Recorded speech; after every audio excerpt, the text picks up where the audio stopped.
Hello student, welcome back to my channel कम से गीता। तो आज का हमारा जो टॉपिक है वो कौन सा है? हमारा ढूढ़ार शैली का जयपुर, अलवर और उनियारा शेखावटी। तो यहाँ पर हम आज पढ़ेंगे मतलब यहाँ पर अलवर, उनियारा और शेखावटी, ये तीन के बारे में पढ़ेंगे। बहुत ही ज्यादा इंपॉर्टेंट चैप्टर है, तो आपको मैंने बता ही दिया है। ठीक है, तो यहाँ पे क्लास स्टार्ट करते हैं। स्टार्ट करने से पहले जितने भी स्टूडेंट हैं एक बार ग्रुप में शेयर कर दीजिए कि ताकि उन स्टूडेंट को भी पता लग जाए। बहुत सारे स्टूडेंट मतलब लापरवाही कर रहे हैं। कोई भी स्टूडेंट देखती हूँ मतलब आप लोग शेयर भी नहीं करते हैं, तो आप लोग शेयर करिए और जो भी स्टूडेंट इसको वॉच करता है साथ साथ में इसको लाइक भी करते जाइएगा। ठीक है, तो ये आपका पहले बता देती हूँ राजस्थान, ये बिल्कुल लास्ट वाला पार्ट है। आपके जितने हैं, जितने प्रमुख केंद्र हैं वो मैंने सारे कंप्लीट करा दिए हैं, चाहे चित्र हो चाहे चित्रकार हो। अगर किसी ने वॉच नहीं करा है तो आप पिछली वीडियो में जाके देख सकते हैं। अभी तो मेरा मतलब नया ही चैनल बना है, तो इतने ज्यादा आपको ढूंढने की जरूरत नहीं पड़ेगी, इतनी ज्यादा वीडियोस है भी नहीं, आपको बहुत आसानी से मिल जाएगा। ठीक है, तो बिल्कुल सीक्वेंस में ही आपकी वीडियोस हैं, तो बिल्कुल स्टार्टिंग से ही आपको मिल जाएगा। बाकी नाइट में आपकी चलती ही वेस्टर्न आर्ट, ठीक है, तो वेस्टर्न आर्टिस्ट के आपके भी मिल जाएंगे। चलिए, तो अब हम बात करते हैं यहाँ पर ढूढ़ार शैली। ठीक है, ढूढ़ार शैली में मैंने आपको जयपुर कंप्लीट करा दिया है, जो बहुत ही ज्यादा इंपॉर्टेंट है, तो उसको जयपुर शैली को आप बहुत अच्छे से याद करिएगा। ठीक है, जो आज का हमारा जो टॉपिक है वो अलवर है, उनियारा है और लास्ट हमारा शेखावटी है। ये तीन आज हम पढ़ेंगे इनके बारे में। ये ज्यादा इतना इंपॉर्टेंट नहीं है। देखो यहाँ पे उनिया लिख दिया है, यहाँ पे तो उनियारा लिख देती हूँ। चलिए, उनियारा हो गया, ठीक है, और यहाँ पे शेखावटी, ये इतना ज्यादा इंपॉर्टेंट नहीं है। बाकी जितना इंपॉर्टेंट है वो मैंने आपको बता ही दिया है। ये तो बस पता होना चाहिए कि कौन सा केंद्र, कौन सा उपकेंद्र कौन से केंद्र में पड़ता है। ठीक है, ये चीज याद रखिएगा। बाकी तो पता ही है ढूढ़ार शैली का, बाकी इससे पहले मैंने आपको करवा दिया है सारा, तो सब कुछ अच्छे से याद करिएगा। ठीक है, चलिए, तो सारे स्टूडेंट रेडी हैं तो फिर स्टार्ट करें। चलिए, तो फिर स्टार्ट करते हैं। अलवर शैली से सबसे पहले देखते हैं। तो यहाँ पर ये भी बता देते हैं, बिल्कुल लास्ट तक जुड़ी रहिएगा, ये बहुत ज्यादा इंपॉर्टेंट टॉपिक है, इसको भी पढ़िएगा, बहुत ही ज्यादा इंपॉर्टेंट है। ठीक है, तो आज राजस्थान का बिल्कुल एकदम खत्म करवा देते हैं। ठीक है, चलिए, तो अलवर है। सबसे पहले हम देखेंगे यहाँ पर स्थापना, सबसे पहले देखेंगे स्थापना। इससे भी पहले मैंने लिखवा ही दिया है, जब राजस्थानी का वर्गीकरण करवाया था उसी टाइम में मैंने आपको लिखवा दिया था कि कौन सा स्थापना किसके टाइम में हुआ है, विकास किसके टाइम में हुआ है, चरमोत्कर्ष किसके टाइम में हुआ है, किसके टाइम में स्थापत्य बने हैं, किसके टाइम में भित्ति चित्र बने हैं। ठीक है, तो यहाँ पर अब हम देखेंगे स्थापना है। ठीक है, तो यहाँ पर 775 है, यानी कि 1775 है, वो सवाई प्रताप सिंह, यानी कि सवाई प्रताप सिंह, जिसके टाइम में क्या हुआ था, जयपुर चरमोत्कर्ष पर। ठीक है, तो यहाँ पे सवाई प्रताप सिंह है, जो सबसे प्रिय शासक था, मतलब जो सबसे प्रिय शासक था, जिसमें वो एक मतलब प्रिय शासक भी था, जो मतलब ये सबसे प्रिय शासक नहीं, कला प्रिय। ठीक है, सबसे कला प्रिय शासक, यहाँ पे कला प्रिय लिख देती हूँ, थोड़ा अजीब लग रहा होगा, है ना, इस तभी कहूँ मुझे बोलने में अजीब लग रहा है। चलिए, सबसे कला प्रिय जो शासक था वो कौन था? बन्ने सिंह था, यानी कि बन्ने सिंह भी बोल सकते हैं उसको, विनय सिंह भी बोल सकते हैं। ठीक है, तो याद रखिएगा, जो यानी कि कला प्रिय शासक था वो कौन था? बन्ने सिंह। अगर हम बात करें यहाँ पर किसकी स्थापना की बात करें तो सवाई प्रताप सिंह हो जाएगा, और कौन से सन में? 1775 में। ये चीज आपको पॉइंट क्लियर हो गए। अब हम बात करेंगे यहाँ पर जो बलदेव ने, यहाँ पर इसके बता देते हैं कि जो बन्ने सिंह है यानी कि विनय सिंह जो है, इनको यानी कि बलदेव ने इनको चित्रकारी सिखाई थी। बलदेव कौन? यहाँ पर आपको बलदेव दिख जाएंगे, जो बख्तर के समय आया था। कौन? बख्तर के समय आया था। कौन? सालिग्राम और बलदेव। और जो बलदेव ने किसको सिखाई यहाँ पर चित्रकारी? बन्ने सिंह को सिखाई। ये चीज आपको याद हो गया, दो आर्टिस्ट भी याद हो गए आपको, साथ साथ में याद करते जाइएगा, सालिग्राम और दूसरा आपका वो बलदेव। ठीक है, बलदेव और सालिग्राम, ये दो याद करिएगा, दो याद है तो आपको ये बता देते हैं बख्तर के समय आए थे। ठीक है, याद रखिएगा, ये दो पॉइंट अच्छे से याद रखिएगा। ठीक है, बख्तर के समय आए थे सालिग्राम, बलदेव, ये चीज दो पॉइंट आपको क्लियर हो गए। अब हम बात करेंगे डालूराम, जिसमें से मोस्ट इंपॉर्टेंट है। ठीक है, बाकी तो यहाँ पे इतना ही है इनका, बलदेव का, कि इन्होंने विनय सिंह को यहाँ पर चित्रकारी सिखाई थी, ये चीज याद रखिएगा। बाकी सालिग्राम और बलदेव ये दोनों ही बख्तर से आए थे, बस इतना याद करना है आपको। यहाँ से चित्रकार है डालूराम, मोस्ट इंपोर्टेंट है। डालूराम आपने पढ़ा भी होगा, किस में पढ़ा था?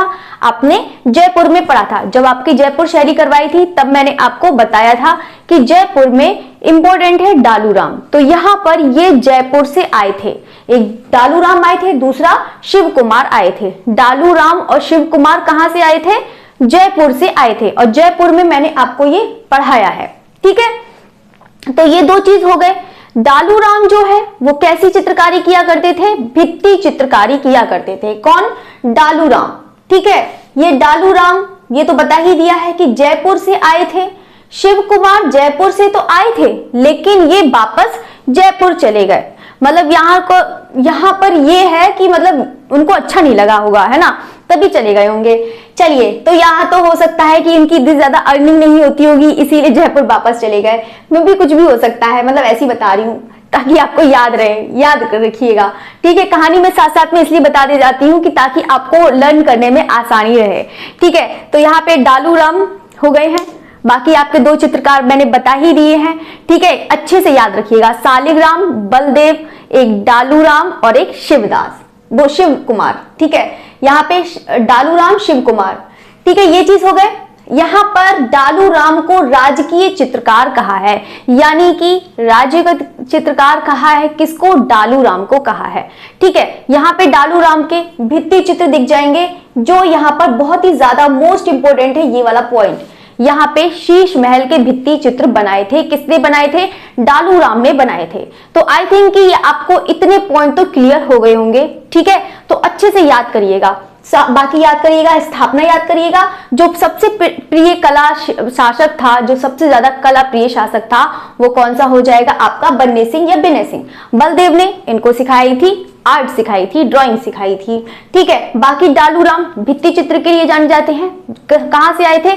जयपुर से आए थे। ठीक है, याद रखिएगा। बाकी ये शिव कुमार है, शिव कुमार ये वापस चले गए, आए तो थे लेकिन ये वापस जयपुर चले गए। बाकी डालूराम भित्ति चित्रकार करते थे, मतलब भित्ति चित्रकारी थे, और बाकी इन्होंने शीश महल के भित्ति चित्र बनाए हैं। ठीक है, याद रखिएगा, किसके बनाए हैं? शीश महल के भित्ति चित्र बनाए हैं।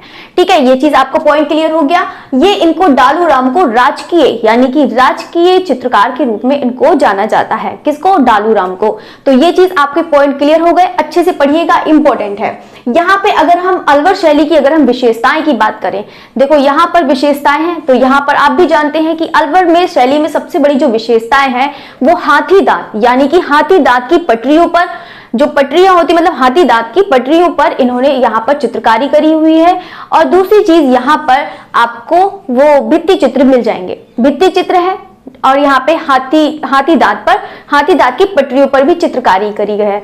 और इवन यहाँ पर जो सबसे बड़ी विशेषता है वो स्क्रॉल पे यहाँ पे ड्राइंग करी गई है। जो पहले होते थे ना लिपटवा शैली, जो बोलते हैं लिपटवा शैली, वो कहाँ की प्रमुख है? यहाँ पर अलवर शैली की हो जाएगी। तो यहाँ पर आप महाभारत का 90 मीटर भी आप यहाँ पर देखेंगे। यहाँ पे मैंने लिख भी रखा होगा, देखो यहाँ पे मैं लिख देती हूँ कि ताकि आपको आसानी रहे। महाभारत का 90 मीटर स्क्रॉल बनवाया था। ठीक है, यहाँ पे 90 मीटर स्क्रॉल। ठीक है, याद रखिएगा। बाकी ये चीज याद रखिएगा, किसने बनवाया था? बन्ने सिंह ने। देखो बन्ने सिंह को इतना ज्यादा शौक था। चलिए, ये चीज तो आपका पॉइंट क्लियर हो गया। यहां तक मूलचंद है, तो मूलचंद ही जो है हाथी दांत पर चित्रण किया करता था। मूलचंद जो हाथी दांत की पटरियां होती हैं, यानी कि उसको कट कर लिया जाता है, उसकी पटरियां बनाई जाती हैं उस पर, तो बहुत ही ज्यादा मतलब काफी टाइम तक मतलब सेफ रहता है। ठीक है, तो आप समझ ही सकते हैं, तभी तो आपको यहाँ पर देखने को मिल जाता है राजस्थानी के जो अवशेष मतलब जो है यहाँ पर मतलब चित्रण। ठीक है, चित्र मिल जाते हैं। तो मूलचंद है तो हाथी दांत पर चित्रण करता था। तो सबकी अपनी अपनी खासियत हो गई। डालूराम की अपनी खासियत हो गई है, शिव कुमार की अपनी खासियत हो गई है कि क्या क्या है, मूलचंद हो गया है, शालिग्राम, बलदेव। अब हमारे पास कौन से बचे हैं? जमुना दास बचे हैं, बुधराम और बक्साराम। तो बाकी तो आप इनको याद करिए। बक्शा है, बक्शा, यहाँ पे शाह लिख देती हूं तो आपको बक्शा, ठीक है, नहीं तो बक्सा हो जाएगा। चलिए, बक्साराम है। बाकी तो देखो अगर किसी को नहीं समझ में आ रहा है, मतलब दिखाई नहीं दे रहा है, तो देखो इतना मैं बोलती हूं तो कम से कम आप उसको समझिए। ठीक है, ऐसा तो है नहीं कि मैं बिल्कुल एकदम ऐसा नहीं बोलती हूँ कि आपको क्लियर समझ में ना आए। देखो जो चीज मैं बोलती हूँ बस उसको समझिए, तो आप समझिए कि हाँ कि मैंने डालूराम लिख रखा है कि शिव कुमार लिख रखा है। ठीक है, देखो आपको मैं पूरा बोर्ड पर इसलिए बता देती हूँ कि ताकि आपका एक बार में हो जाए कि आप इसको अच्छी तरीके से नोट्स बना लो।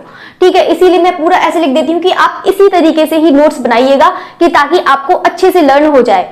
मैं पहले बता रही हूँ, ज्यादा स्टूडेंट प्रैक्टिस सेट की तरफ मत भागिए। प्रैक्टिस सेट से अच्छा है कि जितना आप प्रैक्टिस सेट लगाने में लगाते हैं उससे अच्छा आप है कि मैं सच बता रही हूँ कि आप उसको थ्योरी को तैयार करिए, थ्योरी को तैयार करिए, डिटेल्स में पढ़िए, उसको बुक्स पढ़िए, तभी आपका सिलेक्शन है। अगर आप ऐसे इधर उधर भागते रहेंगे प्रैक्टिस सेट के चक्कर में, इतना ज्यादा नहीं। आप प्रैक्टिस सेट करना एग्जाम से 15 दिन पहले करना बहुत है। ठीक है, कि आपकी तैयारी है या नहीं। बाकी तो ऐसे डरते रहेंगे कि पता नहीं क्या कैसा ये क्वेश्चन नहीं आया, ये क्वेश्चन नहीं आया, आपके मन में एकदम वो हो जाएगा कि पता नहीं कैसी तैयारी है। और जैसे भी दिमाग, और आप भी जानते हैं कि जिस तरह से हमारा दिमाग चलता है उसी तरीके से हो भी जाता है। तो इसीलिए बिल्कुल डरिए मत, बेहिचक अपना पढ़िए और एकदम फुल कॉन्फिडेंस के साथ आप एग्जाम देने जाए।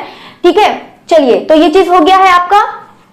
यहाँ पे चित्रकार हो गए हैं, चित्रकार पूरे हो गए हैं। ठीक है, बाकी इनका चित्र जो है बस एक ही चित्र इंपॉर्टेंट है, यहाँ पे इतना ज्यादा इंपॉर्टेंट भी नहीं है। नेफ्री वादन और नर्तकी, बस यहाँ से जो है, यहाँ पर अलवर का है नेफृति, वो नेफृति कह रही हूँ, यहाँ पे नेफरतिथि याद आ गई है, महारानी कहाँ की है, मिस्र की। ये नेफ्री वादन है, यहाँ पर नर्तकी, दो हो गई यहाँ पर। ठीक है, इसको याद रखिएगा। बाकी ये चीज हो गई विशेषताएं में, इसको याद रखिएगा। विशेषताएं है पर्दाज का प्रयोग करा है। पर्दाज तो आप जानते ही हैं, पर्दाज क्या होता है, छाया प्रकाश। ठीक है, तो यहाँ पर आकृति हो गई, तो यहाँ पर भी बौनी आकृति बनी है। तो सारे स्टूडेंट बताइए कि जल्दी से कि बौनी आकृति एक यहाँ पर बनी है, अलवर में बनी है, एक मेवाड़ में बनी है, तीसरा मैंने आपको पढ़ाया है, अभी रिसेंट ही पढ़ाया है। तो जल्दी से सारे स्टूडेंट बताइए कि बौनी आकृतियां जो बनी है वो किसमें बनी है, जल्दी से बताइए। चलिए, तो जो प्रभाव है वो मुगल प्रभाव है। जैसे कि जयपुर में आपने देखने को मिलता है कि जयपुर में आपको मुगल प्रभाव मिलता है, क्योंकि यहाँ पे पारिवारिक संबंध था, तो इसीलिए यहाँ पर जयपुर में मुगल शैली का प्रभाव मिलता है। ऐसे ही बिल्कुल यहाँ पर अलवर शैली में भी मिलता है मुगल प्रभाव, अत्यधिक, या ये नहीं कि पूरा का पूरा मुगल शैली का प्रभाव है, मतलब अत्यधिक, अधिकता की बात करी है। यहाँ पे विनय सिंह है, इन्होंने गुलिस्ता व कुरान के आधार पर चित्रकारी की गई, यानी कि इनके समय में जो विनय सिंह है, गुलिस्ता व कुरान के आधार पर चित्रकारी करी गई। क्योंकि यहाँ पर आप देख ही रहे हैं मुगल का प्रभाव है, तो इसीलिए यहाँ पर जो ग्रंथ है यहाँ पे गुलिस्ता व कुरान के भी आधार पर भी चित्रकारी करी गई है। ठीक है, ये चीज तो आपका हो गया। शिवदान के समय वैश्याओं की आकृति बनी है, तो यहाँ पर शिवदान है, जो शिवदान है यहाँ पर वैश्याओं की आकृति बनी है। तो यहाँ पर ये अलवर शैली का ये भी बोल सकते हैं कि यहाँ पर मतलब वैश्याओं की शैली के नाम से भी जाना जाता है, किसको, अलवर को जाना जाता है। चलिए, तो यहाँ पर अब हम बात करते हैं, पॉइंट्स हैं जो इंपॉर्टेंट पॉइंट्स हैं वो आपको मैंने बता ही दिया है कि अगर हम अलवर शैली की बात करते हैं तो सबसे ज्यादा जो इंपॉर्टेंट है यहाँ पर वो लिपटवा शैली है। ठीक है, सबसे ज्यादा मतलब लिपटवा शैली स्क्रॉल पेंटिंग होती है, जो पहले आपने देखा होगा राजा महाराजा बहुत ज्यादा पहले स्क्रॉल करके उसको खोला जाता था। ठीक है, तो यहाँ पर बहुत सारा स्क्रॉल पेंटिंग भी बनी हुई है। ठीक है, मतलब इसमें पेपर और कपड़े को यूज करके इसको एक बहुत अच्छा सा वो कपड़ा करके मतलब तैयार करते हैं, हार्ड सा होता है। ठीक है, उसकी फिर बॉर्डरिंग करी जाती है, उसको डिजाइन करी जाती है। तो यहाँ पर भी आपको मिल जाएगा देखने को ये चित्रकारी। तो लिपटवा स्क्रॉल व हाथी दांत की पटरी पर भी चित्रण हुआ है। ठीक है, याद रखिएगा। बाकी यहाँ पे गुलिस्ता चित्रण के लिए 1 लाख रुपए खर्च किए, किसने, बन्ने सिंह ने किए थे। ये भी पॉइंट, इतना पॉइंट पूछता नहीं है, बस ये है कि आपको समझ लीजिए, सोचिए कि आपके उस टाइम में कितना ज्यादा, 1 लाख रुपए तो बहुत ही ज्यादा होता होगा। ठीक है, तो यहाँ पर उन्होंने कितने रुपए खर्च करे थे, यहाँ पे 1 लाख रुपए करे थे, किसको बनाने में, गुलिस्ता, यानी कि जो गुलिस्ता है यहाँ पर जो उन्होंने मतलब उसके चित्रण के लिए 1 लाख रुपए खर्च किए थे। तो यहाँ पर आप महाभारत होता है, यहाँ पे महाभारत का आप देख सकते हैं, मोस्ट इंपोर्टेंट है, बहुत ज्यादा पूछ लिया जाता है एग्जाम में। महाभारत का 90 मीटर यहाँ पर स्क्रॉल आपको बता ही था कि यहाँ पे स्क्रॉल तैयार करवाया था, किसने तैयार करवाया था, यहाँ पर इन्होंने ही तैयार करवाया था, बन्ने सिंह ने। यहाँ पर आपको कृष्ण का 10 फीट लंबा और 2 फीट चौड़ा भी यहाँ पर मिल जाएगा। ठीक है, यहाँ पर ये नेपोलिया हो जाएगा। ठीक है, तो ये तो चीज मैंने आपको कंप्लीट बता दिया है। तो सारे स्टूडेंट जल्दी से एक बार बता दीजिए कि आपको अलवर शैली अच्छे से समझ में आया या नहीं आया। नहीं भी आया है तब भी बताइएगा, आया है तब भी बताइएगा। देखो जिस तरह से मैं पढ़ा रही हूँ बस आप उतना ही याद कर लिए, काफी है, ठीक है। ज्यादा इधर अगर आप यूथ भी लगाने बैठ जाइए, प्रीवियस ईयर के एक बार क्वेश्चन लगाने एक बार लगाइएगा, चाहे आप कोई भी प्रैक्टिस सेट लगाइएगा, आपका एक भी क्वेश्चन बिल्कुल भी बाहर नहीं जाएगा, ठीक है। तो आप उसको अच्छे से पढ़िए, पहले थ्योरी पढ़िए, फिर उसको लर्न करिए, फिर उसके बाद प्रैक्टिस सेट करिए, ठीक है। ऐसे ऐसे पढ़ने का तरीका होता है, ये नहीं कि सब पूरा, ऐसा तो है नहीं कि आपको कम से कम 10-15, उन लोग के लिए प्रैक्टिस सेट अच्छा रहता है जिनका कम से कम 10 बार सिलेबस हो चुका हो, ठीक है। तो अगर आपको लगता है कि अगर सिलेबस नहीं हुआ है तो आप पहले उसको सिलेबस पर ध्यान दीजिए। चलिए, तो सबसे पहले अब हम देखते हैं यहाँ पर उनियारा है। तो उनियारा में चित्रकार जो देखते हैं मीर बख्श है, भीमा है, काशी है, राम लखन। बाकी इतना ज्यादा इंपॉर्टेंट नहीं है उनियारा का, बस आप उसको देख लीजिए, ठीक है। यहाँ पे चित्र है राम, सीता, लक्ष्मण और हनुमान। बाकी बस इतना ही इंपॉर्टेंट है, इतना ज्यादा इंपॉर्टेंट नहीं है। बस इसको याद करिए कि हाँ उनियारा में कौन कौन से चित्रकार हैं। तो हो सकता है कोई से भी चित्रकार पूछ सकता है, तो बस इतना ही इंपॉर्टेंट है। यहाँ पे चित्र है तो चित्र भी ये देख लीजिएगा, राम, सीता, लक्ष्मण, हनुमान, ठीक है। यहाँ पर भी आपको कम चित्र मिले हैं, यहाँ पर भी आपको कम मिले हैं। शेखावटी में यहाँ पे हवेलियों की चित्रों की कला कही जाती है। यहाँ पे शेखावटी है तो हवेलियों की चित्रकला कही जाती है किसको? शेखावटी को। चित्र भी यहाँ पर एक ही है। तो कृष्ण की 8 गोपियां हाथियों के रूप में, यानी कि जो कृष्ण की 8 गोपियां हैं वो हाथियों के रूप में दिखाया है। कहां पर? शेखावटी में दिखाया है। ये चीज बस याद रखिएगा, इंपॉर्टेंट है तो इसको दोनों ही याद रखिएगा, ठीक है। ज्यादा इतना याद करने का है भी नहीं। अब हम लास्ट में देखते हैं कि संपूर्ण राजस्थानी की जो विशेषताएं हैं, ठीक है, यानी कि अब हम ओवरऑल की बात कर रहे हैं, ना यहाँ पर जयपुर की बात कर रहे हैं, ना जोधपुर की बात कर रहे हैं, ना मेवाड़ की बात कर रहे हैं, ठीक है। अब हम किसकी बात कर रहे हैं यहाँ पर?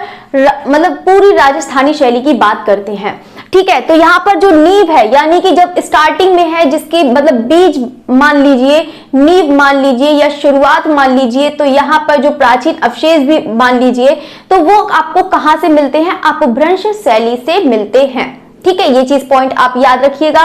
बाकी शैली तो इन पर मुगल शैली का प्रभाव था ही, लेकिन यहाँ पर अगर शुरुआत की बात करें तो यहाँ पर अपभ्रंश शैली हो जाएगा या गुजराती शैली, ठीक है। तो यहाँ पर शैली का प्रभाव है यहाँ पर भारतीय लोक चित्रकला। तो यहाँ पर जो आप देख रहे हैं कि भारतीय लोक चित्रकला का भी यहाँ पे आपने भी देखा होगा कि यहाँ पर लोक चित्र भी बने हैं, ठीक है। अभी मैंने आपको बताया था, सांझी का बताया था, तो यहाँ पे जल्दी से बताइए कि कहाँ से मिला था। चलिए, तो यहाँ पे भारतीय लोक चित्रकला अपभ्रंश जैन शैली, ठीक है। यहाँ पे शैली का जो प्रभाव था भारतीय लोक चित्रकला का भी था और यहाँ पे अपभ्रंश जैन शैली का भी था, ठीक है। तो सारे स्टूडेंट जल्दी से बताइए जो चीज मैंने पूछा है। विषय कृष्ण भक्ति है, राग रागनी है, नायिका भेद और प्रेमाख्यान, यानी कि यहाँ पे विषय संबंधी है। बाकी तो अब ग्रंथ भी मिल जाएंगे। यहाँ पे कभी कभी पूछ लेता है गीत गोविंद के चित्र कहाँ से मिले हैं। जल्दी से ये भी सारे स्टूडेंट बताइए कि रामायण का जो चित्र बनाया है, मतलब रामायण के ग्रंथ का जो चित्रण किया है वो कौन सी शैली में किया है और किसने किया है। और ये भी बताइएगा कि कौन से संग्रहालय में संग्रहित है, ये भी बताइएगा, ठीक है। मैंने आपको सब लिखवाया है, ठीक है। कृष्ण भक्ति, राग रागनी, नायिका भेद, प्रेमाख्यान, ठीक है। तो यहाँ पर आपको चित्र ज्यादा देखने को मिल जाएंगे। कृष्ण भक्ति, राग रागनी, नायिका भेद मतलब नायक और नायिका, ठीक है। तो यहाँ पे प्रेमाख्यान, ठीक है। ये चीज तो आपका हो गया। बाकी ये चीज अच्छे से याद करना बहुत ही ज्यादा इंपॉर्टेंट है। देखो ऐसा नहीं है कि मैं बिल्कुल आपको सिर्फ ड्यूटी पूरी कर रही हूँ, ऐसा कुछ भी नहीं है। मैं चाहती हूँ कि पूरा आपको यहाँ से मैटर मिले, एक एक पॉइंट मिले, ठीक है। तो इसको अच्छे से याद करिएगा। अब हम देखते हैं यहाँ पर जो चेहरे हैं वो एक चश्म है, रंग है, टेम्परा है, जो पारदर्शी में है, ठीक है। यहाँ पे बाह्य सौंदर्य पे अधिक बल दिया है, यानी कि चाहे चित्र हमारे चाहे बौने बने हो, चाहे हाथ टेढ़े बेढ़े बने हो, चाहे कैसे भी बने हो, यहाँ पर जो बाह्य सौंदर्य होता है उस पर ज्यादा ध्यान दिया है। जैसे कि बॉर्डरिंग हो गई, तो बॉर्डरिंग पर बहुत अच्छा सा ध्यान दिया है, अलंकृत बनाया है।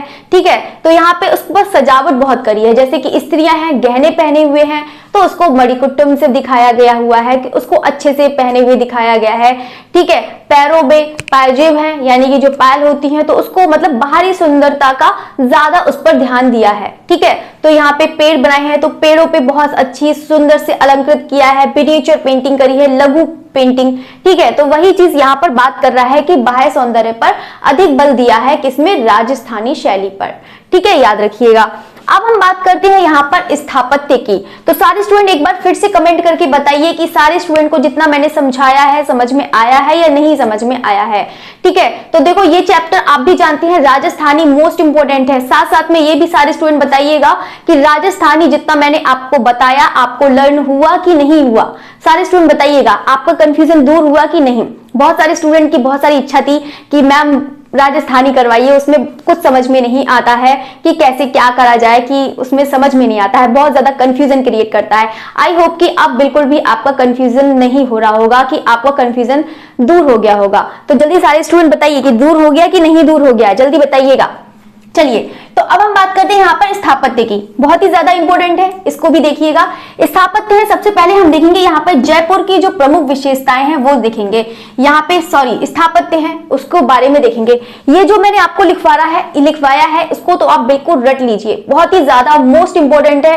ये मत सोचिए कि आपका स्थापत्य होगा तो आपका, ऐसा नहीं कि उत्तर मध्यकाल से पूछा जाएगा तो आपका अशोक कालीन पूछा जाएगा, ऐसा नहीं है। हो सकता है कि आपका स्थापत्य यहाँ से भी आ जाए। ठीक है, तो चलिए, तो हम बात करते हैं यहाँ पे जयपुर की प्रमुख स्थापत्य है, जंतर मंतर है। जंतर मंतर का देखते हैं यहाँ पर किसके समय में हुआ है। सारे स्टूडेंट जल्दी से बताइए जंतर मंतर।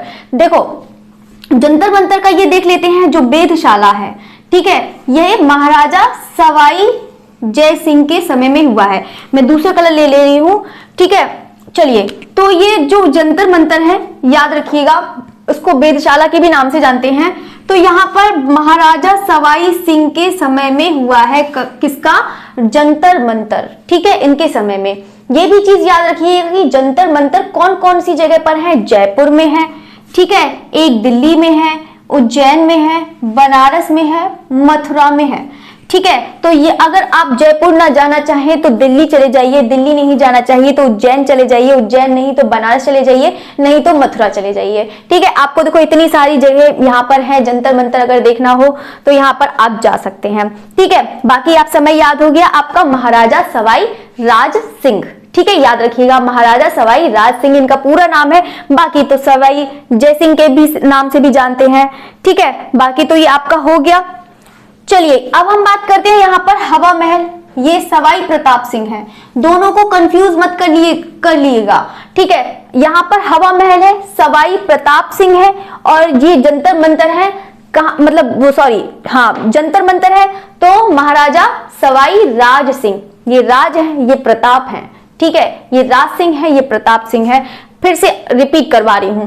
ठीक है, चलिए, आमेर का किला है, जयगढ़ का किला है, BM तारामंडल है, गोविंद जी का मंदिर भी है यहाँ पे। अब इसके बारे में देखते हैं। इतने तो याद हो गए आपको, आमेर का किला, जयगढ़ का किला, BM तारामंडल, गोविंद जी का मंदिर, ये सब कहां पर है, आपके जयपुर में है। ये चीज आपका हो गया। अब हम बात करते हैं यहाँ पर ईसरलाट बा सिटी पैलेस। जो ईसरलाट है, ठीक है, ईसरलाट बा सिटी पैलेस है, वो किसके समय में बना है, सवाई ईश्वरी सिंह के समय, यानी कि इन्होंने निर्माण करवाया था। किसने, सवाई ईश्वरी सिंह। अब यहाँ पर आपके 3 हो गए हैं पॉइंट। कौन सा हो गया है, एक कौन सा, मतलब सवाई प्रताप सिंह हो गया है, एक सवाई ईश्वरी सिंह हो गया है, सवाई जय सिंह हो गया है। ठीक है, ये सब सवा सवा है, मतलब सवा किलो के चलिए, मतलब मजाक कर रही थी। ठीक है, तो ये सवाई नहीं, ये बस आपको ईश्वरी सिंह याद करना है। ठीक है, ईश्वरी सिंह, ईसरलाट सिटी पैलेस ईश्वरी सिंह।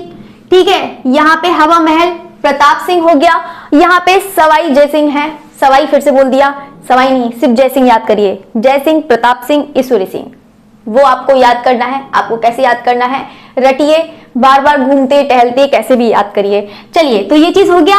जंतर मंतर कहां पर है ये भी याद करिए, सूरत खाना, ये भी सवाई जयसिंह का हो गया। दो यहाँ पर आप देख रहे हैं सवाई जयसिंह, सवाई जयसिंह, ये चीज हो गया। यहाँ पर याद करना है, आपको कोई कंफ्यूज नहीं होगा, अच्छे से बता रही हूं।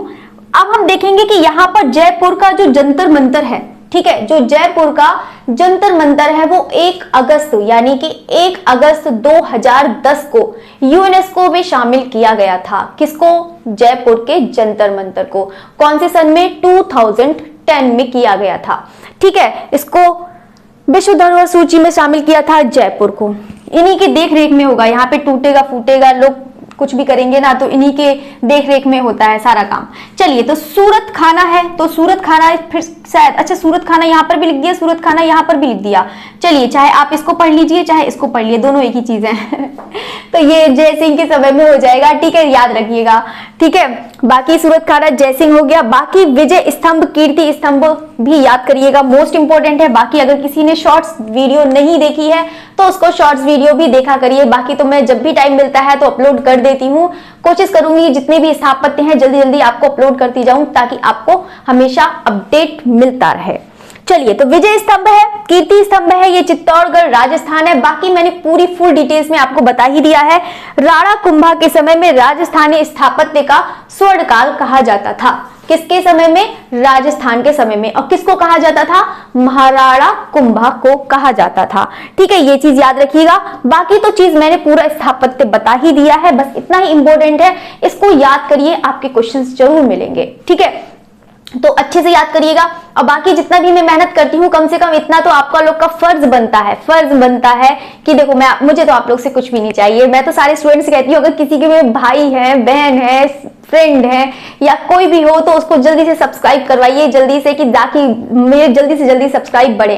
ठीक है, मैं तो बस अभी यही इतनी की कोशिश में हूँ, अभी तो ज्यादा तो मैं नहीं मांगती हूँ, बस इतना है कि जल्दी से मेरे 1000 कैसे ना कैसे करके जल्दी से हो जाए, फिर मैं आपकी लाइव क्लास लूं और फिर ताकि मैं ज्यादा से ज्यादा आपको बता सकूं। क्योंकि देखो जब तक 1000 नहीं होगा तब तक देखो मेरा तो उसमें कोई भी कुछ भी नहीं मिलता है। मैं लाइव क्लास ले लेती हूँ लेकिन उसका कुछ भी नहीं मिलता है, वो सारा प्राइवेट हो जाता है। ठीक है, तो यहाँ पर जितना भी है तो सारे स्टूडेंट से रिक्वेस्ट है कि जल्दी से आप लोग सब्सक्राइब जल्दी से बढ़वाइए, कि ताकि जल्दी से जल्दी। अब मेरी तो कोई दोस्त भी नहीं है तो मैं किससे कहूँ। ठीक है, यहाँ पर तो मम्मी पापा भी नहीं रहते हैं, बाकी तो कॉल करके कह ही दिया है तो वहां पे सब्सक्राइब कर लिया है, तो आप भी लोग भी करवा सकते हैं। कोई जरूरी नहीं है कि उनको वॉच करना है नहीं करना है, बस सब्सक्राइब बढ़वा दीजिए। बाकी तो जितने भी हैं अभी तक मेरे खुद ही, मतलब जितने भी हैं यहाँ पे सब्सक्राइबर सब आर्ट्स वाले ही हैं, मतलब कोई भी ऐसा बंदा नहीं है कि यहाँ पर बिना आर्ट वाला हो। चलिए, तो बाकी है तो अभी करवा सकते हैं। ठीक है, तो बाकी जितना सारे स्टूडेंट एक बार मुझे बता दो कि जितना मैंने समझाया है समझ में आया है या नहीं आया है। देखो समझना बहुत जरूरी है क्योंकि समझ में आना चाहिए। अगर आपको कुछ भी लगता है कि मैम इस तरह से करवा दीजिए, ये चैप्टर करवा दीजिए, इस तरह से बताइए, तो आज ज्यादा अच्छा समझ में आएगा, क्योंकि मुझे अच्छा लगेगा, क्योंकि मुझे बताने को क्या है, मुझे जैसा सही लगता है मैं करवा देती हूँ। आप अपनी भी इच्छा बताइए तो मुझे और ज्यादा अच्छा लगेगा कि हाँ, कि आप इस चीज को ऑब्जर्व कर रहे हैं। ठीक है, तो आप बताइए कि कैसा आपको अच्छा लगता है, वो भी बताइएगा। बाकी आपको मैं बताती हूँ तो उसको अच्छे से नोट्स बनाइए, पढ़िए, अच्छे से पढ़िए, और साथ साथ में स्टूडेंट जाते जाते लाइक जरूर करिएगा, और शेयर तो करते ही नहीं है। तो मैं कुछ कहूंगी नहीं। बाकी सब्सक्राइब करिएगा जो स्टूडेंट नए हैं। बाकी फिर मिलते हैं 10:30 प्रैक्टिस सेट के साथ, वेस्टर्न आर्ट के साथ। ठीक है, ओके, थैंक यू एवरीवन।